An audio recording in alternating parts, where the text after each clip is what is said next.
Faut-il vraiment supprimer le trac lorsque l'on a peur de prendre la parole en public? Salut, c'est Benjamin. Dans cette vidéo, on va parler de la manière dont vous pouvez gérer votre trac juste avant de prendre la parole devant une audience. Et pour ça, je vais vous partager deux outils qui vous permettront d'être plus serein au moment où vous allez devoir vous exprimer.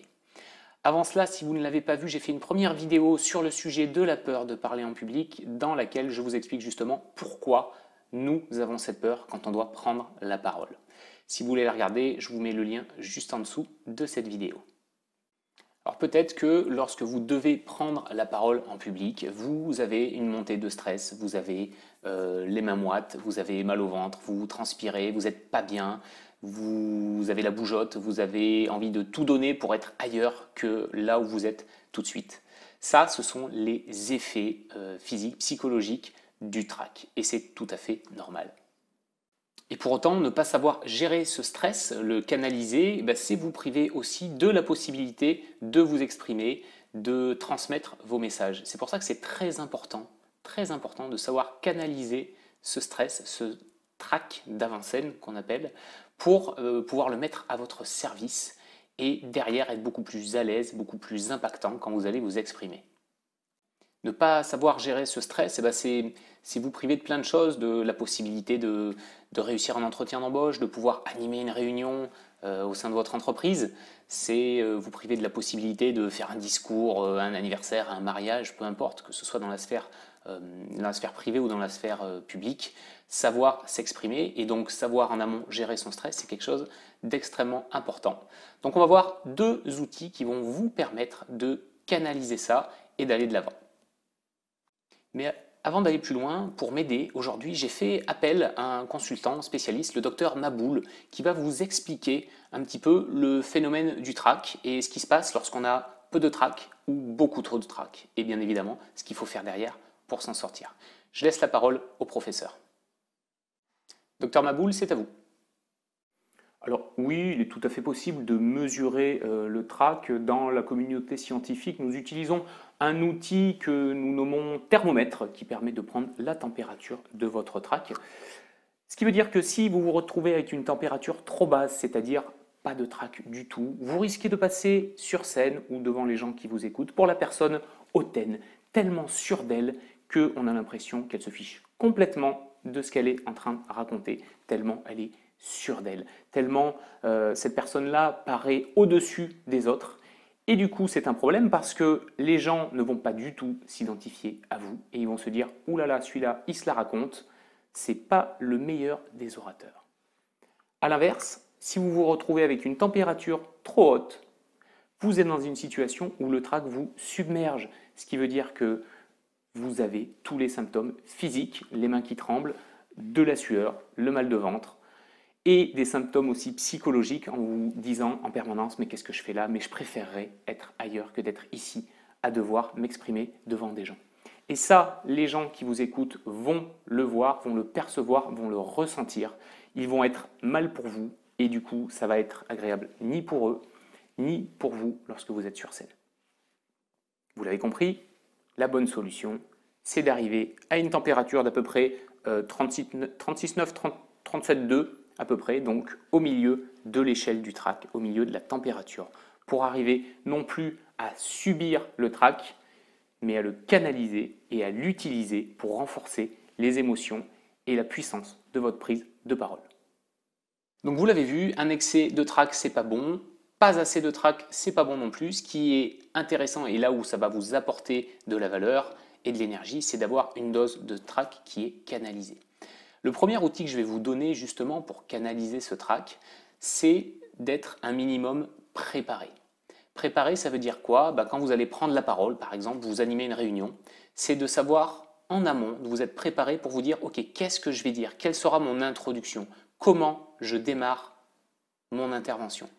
Parce qu'en général, ce qui est compliqué, c'est les premières minutes, les premières secondes, les premières minutes quand on prend la parole.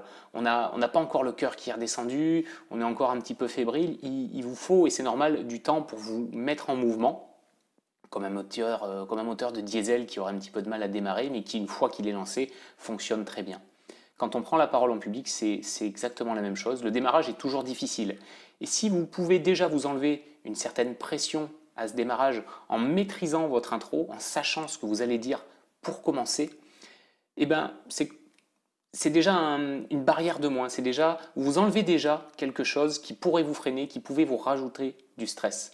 En supprimant cette partie-là, vous êtes plus serein parce que vous vous dites « Ok, de toute façon, je sais que je vais démarrer comme ça, je vais parler de tel sujet à tel moment dès le début. » Maîtriser votre introduction, c'est vraiment un moyen très simple qui va vous prendre quelques minutes de préparation pour être sûr que le démarrage se fera dans les meilleures conditions. Et j'irai même encore plus loin, c'est de vous dire que, idéalement, maîtrisez aussi votre conclusion. Pourquoi? Tout simplement parce que quand on prend la parole en public, les deux messages que les gens retiennent, ce sont votre introduction et votre conclusion. Ce que vous dites entre les deux, évidemment, ils vont en retenir une partie, mais l'essentiel sera zappé. Ce qui sera vraiment retenu, c'est comment vous avez démarré, comment vous avez terminé. Et si vous en doutez, réfléchissez à des films que vous avez pu voir. Tous les films que vous avez vus, ceux qui ont démarré avec des scènes très fortes, en général, on s'en souvient, et ceux qui se terminent également avec des scènes très fortes, très marquantes, elles nous laissent un souvenir beaucoup plus mémorable. Il y a même des films qu'on peut regarder qui sont pas forcément exceptionnels tout du long, mais qui, à la fin, font une telle révélation, ont une conclusion qui est tellement, qui contraste tellement avec ce qui a été fait tout le long du film, que finalement on se dit bah ok, ce film-là, en fait, il était pas mal. Tout le contenu, c'était peut-être moyen, mais la fin était tellement géniale que, au final, on en garde une très bonne impression. Si vous avez vu le film Sixième Sens avec Bruce Willis, c'est un très très bon exemple de fin qui retourne complètement le film. Si, vous savez bien, Sixième Sens, ce film-là, où il se passe ça. Vous voulez connaître mon secret? Je vois des gens qui sont morts. Avant de vous donner le deuxième outil pour vous aider à déstresser, à canaliser votre trac avant de prendre la parole en public, je voudrais revenir sur un élément qui se manifeste justement quand on est sous état de stress, sous pression. C'est lié à l'adrénaline. L'adrénaline, donc c'est une hormone qui se déverse dans votre corps au moment où vous entrez dans cet état un petit peu de stress, de peur. Et comme je ne suis pas un spécialiste de l'adrénaline, je vais m'adresser une nouvelle fois au docteur Maboul qui va vous expliquer ce qu'est l'adrénaline et ce qu'elle génère dans le corps humain. Docteur, c'est à vous.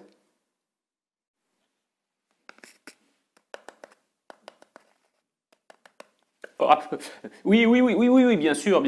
Alors, la cocaïne, l'adrénaline est sécrétée en réponse à un état de stress ou en vue d'une activité physique, entraînement, une accélération du rythme cardiaque, une augmentation de la vitesse des contractions du cœur, une hausse de la pression artérielle et une dilatation des bronches ainsi que des pupilles.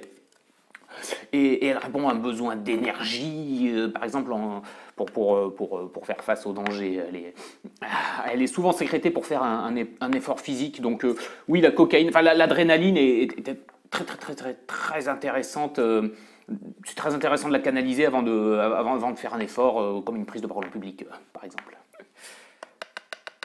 Donc vous le voyez, l'adrénaline, en fait, ça vous met un coup de boost dans votre organisme. C'est vraiment un coup de... Voilà, ça vous met le turbo, sauf que le problème, c'est que quand on est dans l'attente de passer devant quelqu'un, d'animer sa réunion, de faire un discours, on est plutôt statique, on est plutôt physique. Donc on a de l'énergie à revendre, on a nos muscles qui potentiellement peuvent être un petit peu crispés, on peut être un petit peu tendu. Et le conseil que je vais vous donner à ce moment-là, c'est d'évacuer ce trop-plein d'énergie, ce trop-plein d'énergie qui est fourni par l'adrénaline. Et le meilleur moyen de le faire, c'est juste de pratiquer un petit peu d'exercice physique. Allez, je suis prêt, je viens de me taper 200 mètres là, j'ai couru comme un dingue, j'ai évacué le stress, je suis prêt à prendre la parole en public. Donnez-moi le micro là, c'est parti. Alors le but évidemment c'est pas d'arriver tout transpirant et dégoulinant face aux gens qui vont vous écouter, donc c'est juste de faire des exercices simples pendant quelques secondes, 10-15 secondes, où vous pouvez faire quelques pompes, vous pouvez faire des moulinets avec les bras, détendre un peu le muscle de votre tête, de votre cou, de votre mâchoire, ça vous aidera en plus à articuler, ça peut être de sautiller sur place, bref, de retirer le trop plein d'énergie et d'en garder quand même un petit peu, donc pour avoir toujours les bienfaits de l'adrénaline et pouvoir en profiter une fois que ce sera à votre tour de prendre la parole. Voilà, alors je vous résume les deux outils que vous pouvez utiliser. D'abord, maîtriser, travailler en amont votre introduction et votre conclusion pour être vraiment à l'aise au moment où vous allez démarrer votre intervention et au moment où vous allez la clôturer. Ça vous aidera à être plus mémorable et avoir plus d'impact sur les personnes qui vous écoutent. Le deuxième outil, c'est de faire un petit peu d'exercice physique pour évacuer le stress, la tension qui est provoquée par la montée d'adrénaline qu'il y a dans votre corps. Donc vous voyez, c'est quelque chose de très simple, vous pouvez le faire tranquillement, rapidement, ça ne demande pas des années de préparation. Par contre, c'est très efficace juste avant que vous montiez sur scène. Dans la prochaine vidéo, je vais vous donner deux astuces, deux outils supplémentaires et complémentaires de ceux qu'on vient de voir pour vous aider encore une fois à vaincre ce stress, ce trac avant de prendre la parole en public. En attendant, si ce contenu vous a plu, n'hésitez pas à le partager. Vous pouvez également retrouver des contenus supplémentaires sur mon site. Je vous mets le lien juste en dessous. Et je vous propose également de faire un petit quiz, le quiz de l'orateur, qui vous permet de découvrir, définir votre profil d'orateur. Je vous donne un petit rapport à la fin personnalisé dans lequel je vous explique vos forces, vos axes d'amélioration et les premières actions, les premières choses que vous pouvez mettre en place dès maintenant pour améliorer vos compétences en expression et en prise de parole en public. Je vous dis à très bientôt. Ciao!